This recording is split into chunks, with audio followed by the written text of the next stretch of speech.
Elles sont arrivées depuis quelques semaines sur les étals des marchés. C'est la pêche dont nous parlons aujourd'hui avec vous, Thibault Leclerc. Bonjour. Bonjour. La pêche, fruit vedette évidemment de ce début d'été. Oui, fruit vedette qui nous vient de Chine il y a très très longtemps et qu'Alexandre le Grand a ramené en Europe.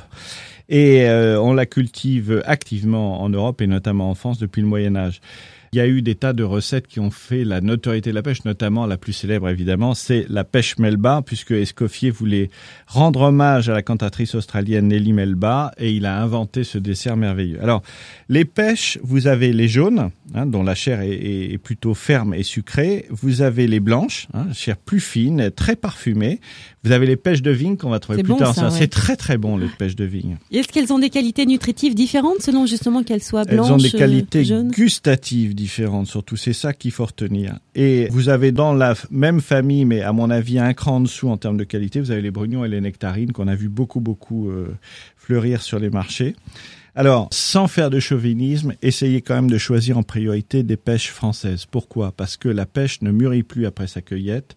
Donc évidemment, plus elle vient de loin, plus elle a voyagé, plus on l'a cueillie bien avant maturité pour éviter qu'elle ne s'abîme. Donc ça vous donne des produits qui sortent de frigo, qui ont été bourrés de produits de conservation.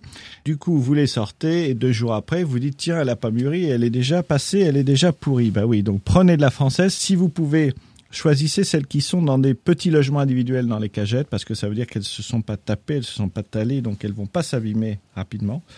Sachez que c'est bourré de vitamines, c'est excellent pour la santé. Enlevez la peau, parce que tous les traitements vont rester dans la peau. Donc, par exemple, vous décidez de l'utiliser sur un plat ou sur une salade de fruits pour enlever la peau très rapidement. Ce que vous faites, vous plongez, un peu comme les tomates, vous les plongez dans l'eau bouillante 20 secondes, vous les mettez immédiatement sous l'eau froide, et alors là, la peau, elle part toute seule. Donc, c'est très facile à faire.